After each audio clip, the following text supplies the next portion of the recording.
Hello,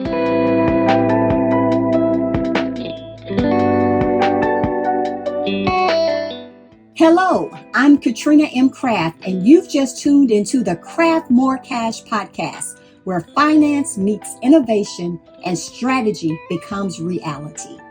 With over 2 decades navigating the twists and turns of accounting, tax, and business strategy, I've had the incredible opportunity to work with startups and Fortune 500 companies alike, crafting pathways for businesses to grow and thrive. I've tailored my expertise to serve the unique needs of industries ranging from real estate to creators to marketing and beyond. I'm on a mission to equip individuals with the financial savvy they need to succeed. Through my Wealth Intelligence course, I'm all about breaking down complex concepts into actionable strategies for business owners. So buckle up and let's dive into the world of financial success, innovative strategies, and the stories that make us all want to keep pushing forward. Hello, Catrina M. Craft here.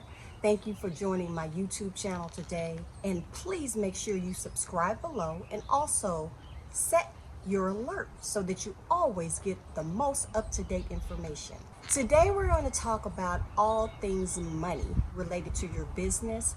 And if you need to get a business loan, what is required to get a business loan, making sure you have everything in place that the lender is going to ask for, and make sure you are bankable. That means that your financials are together, your documents are proper, and the bank feels like you are a good credit risk. So the first thing we want to talk about is developing a relationship with a business banker. It is so important to go ahead and start developing a relationship with a bank and a business banker that's really going to understand your business. They're going to understand what your needs are. They're going to understand your industry, and they're going to understand your growth plans. So start now developing relationships. Check out many different banks and find out the bank that's going to be best for your needs and your growth standards and your growth requirements. The second thing, after you find that business relationship, is of course you have to make sure that you are good credit risk. That means developing personal credit, because a lot of times loans are going to require personal guarantees, even if they're business loans. And it also means that you need to have good business credit. And we're going to talk about on this channel how to develop better business credit so that you are good credit risk. Next, after you have your credit and you're developing your credit and it has a strong rating, you're going to go to the banker and you're going to get a line of credit. A line of credit is an open line of funding that you can get when you need it. It's not a loan where you have a fixed term and a fixed payment every month and you have to have a term period where it ends. In a line of credit, it's an open line where you draw upon that as you need it. I would say start with a line of credit because you may not need it now, but that line of credit will be available when you do need it. The line of credit is going to allow you to get the loan, and if you need $100, you draw that $100 when you need it. You're not always obligated to get the whole amount that is approved. That's the good thing about the line of credit. One thing that I do advise about the line of credit, when you get that line of credit, make sure you are utilizing it even if you don't need it. That's going to strengthen your bankability. The bank is going to see that you know how to receive money and you know how to pay the money and you're paying it back timely. So even if you may have a purchase that you need of some equipment, it would be wise to use that line of credit to purchase that equipment and pay it right off. That way the bank sees that you are a frugal person, you're using the money wisely, and you're meeting the terms of your payment. As you continue to utilize the line of credit, oftentimes the bank is going to give you an increase in your line. That's why it's so important to start to utilize the line of credits before you actually need them. Now, when you go to apply for the line of credit, there are going to be some things that the bank is going to require. So make sure you have all of these things in place before you go to the bank to get your loan.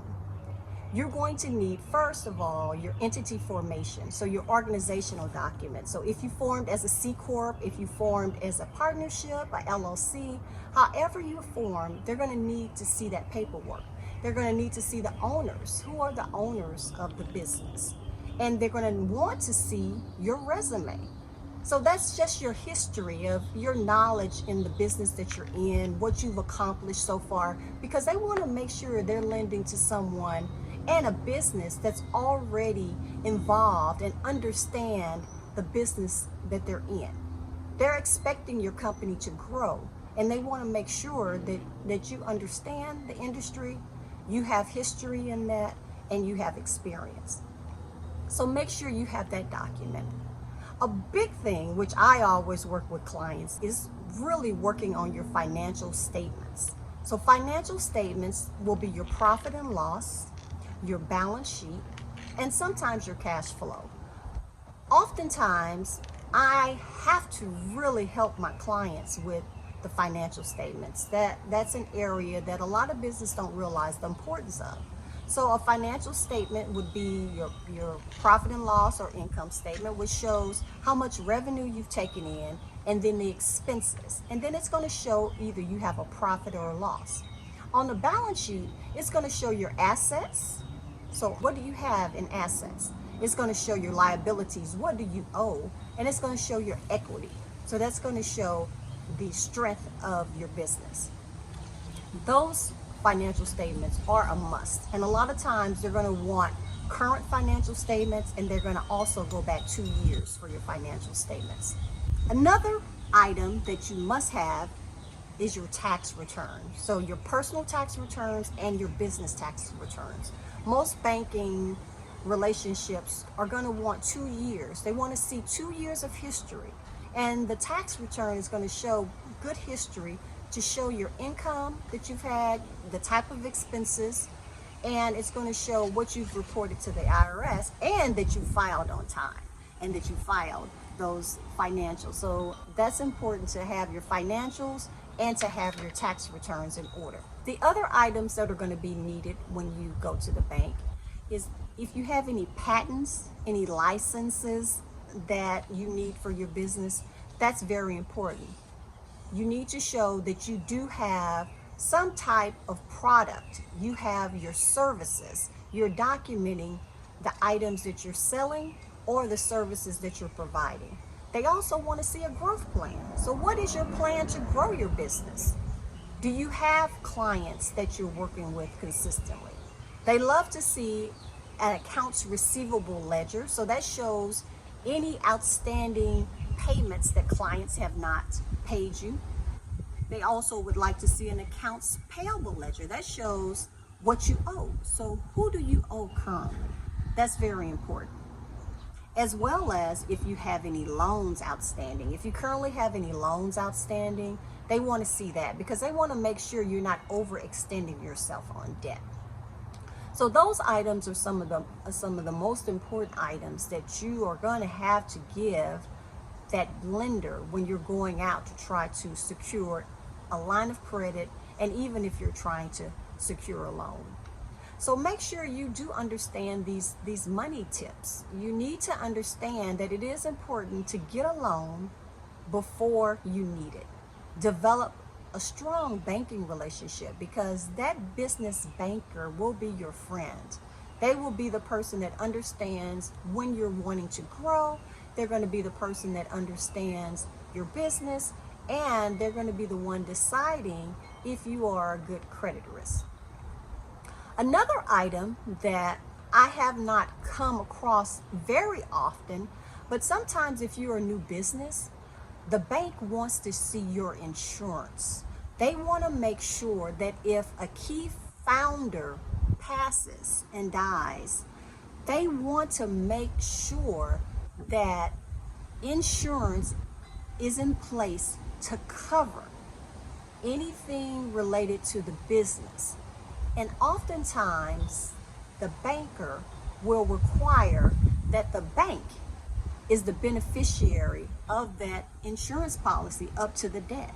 They don't want to be left holding the bag of a loan. So they want to make sure that there is some type of insurance policy in place that will cover the debt that you have on the loan. Also, some banks may require collateral. Collateral means that you're giving up and you're securing the loan with an asset. If you default on your loan, then they can come and confiscate the asset. Some type of collaterals that they will accept would be business equipment. If you have equipment, they will also accept real estate. So sometimes you may put your personal home as collateral, or if you have rental properties, you can put that as collateral.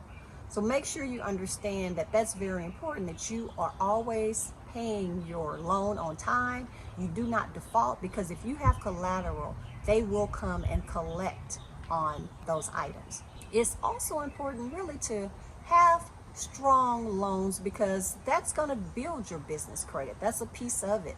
When they see that you do have business loans and you're paying them on time, it's going to increase your business credit score. So that's another important aspect of why it's important to, get the loans, utilize them, pay them, and just have a good history of payment on your business loans. So hopefully this has helped you understand the business loans, why it's important, what you're going to need to go and apply for the loans, developing relationships with banks and multiple banks. You don't have to stop with one. It's good to have multiple business relationships with banks. Where do I go from here? Tax advisory services, a little higher investment, but in exchange, we work directly with you to grow your wealth over a period of a year or longer. So that's the plan, where I'm actually looking at your situation, developing, okay, you need a LLC, you need an S Corp. I'm going to look at your tax deductions. Okay, where are you missing? We may need to go back 3 years. So my investment, what I'm saying is an investment, could really be money in your pocket, because I'm going to save you money. Plus, we may go back some years and get you some money, because you have losses in some years and gains in others.